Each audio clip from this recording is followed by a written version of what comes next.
अस्सलामु अलैकुम वरहमतुल्लाहि वबरकातुहू। हाज़ुर नाज़ुर के हवाले से अॻ में भी असां मोकिलियूं आहिनि 2 क्लिपूं, हाणे 3 क्लिप आहे। सूरह फुरक़ान में सिपारो 18 आयत रुकू नंबर 16। बिस्मिल्लाहिर्रहमानिर्रहीम। तबारकल्लज़ी नज़्ज़लल फुरक़ान अला अब्दिही लियकून लिल आलमीन नज़ीरा। तर्जुमो, वॾी बरकत वारो आहे उहो जंहिं नाज़िल कयो क़ुरान पंहिंजे बाने ते जीअं समूरे जहान खे ॾेॼारींदड़ हुजे। वरी सूरह अंबिया में सिपारो नंबर 17 रुकू नंबर 7। वमा अरसलनाका इल्ला रहमतल लिल आलमीन। तर्जुमो, ऐं असां तोखे न मोकिलियो मगर रहमत समूरे जहाननि जे वास्ते। साबित थियो त सभिनी आलमिन ताईं संदसि दस्तरस आहे, यानी सभिनी आलमिन लाइ हाज़िर व नाज़िर आहिनि।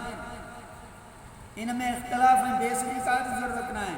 क़ुरान पाक जो फ़ैसिलो आहे अन्नबी औला बिल मोमिनीन मिन अनफुसिहिम। सूरह अहज़ाब सिपारो 21 रुकू नंबर 17। तर्जुमो, नबी करीम सल्लल्लाहु अलैहि वसल्लम करीब आहे मोमिननि खे संदन जाननि खां। साबित थियो त हुज़ूर अकरम सल्लल्लाहु अलैहि वसल्लम जन मोमिननि खे संदन जाननि खां भी ज़्यादा करीब आहिनि।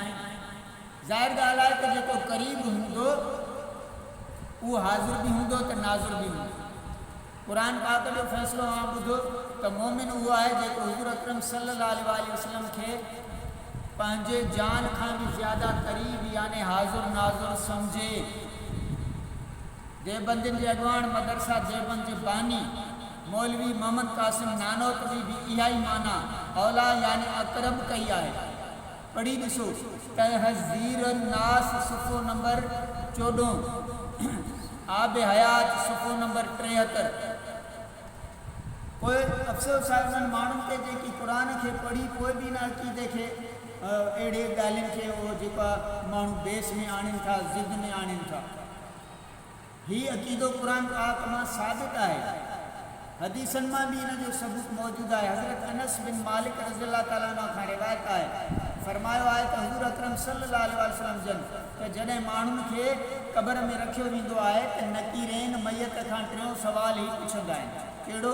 मा कुंत तक़ूलु फ़ी हाज़र रजुल मुहम्मद सल्लल्लाहु अलैहि वसल्लम। तव्हां छा चवंदो हुयो हिन बद्र दुजा नूरुल हुदा हज़रत मुहम्मद करीम सल्लल्लाहु अलैहि वसल्लम जन जे बारे में? ऐं मोमिन चवंदो त मां गवाही ॾियां थो बेशक मुहम्मद करीम सल्लल्लाहु अलैहि वसल्लम अल्लाह जा रसूल आहिनि। बुखारी शरीफ में यह हदीस, मुस्लिम शरीफ में यह हदीस, नसाई शरीफ में यह हदीस। सो ये हदीसूं आहिनि हाज़िर नाज़िर हुजण जे हवाले सां। अञा अॻिते बि असां इंशाअल्लाह हाज़िर नाज़िर जे हवाले सां ॿुधाईंदासीं।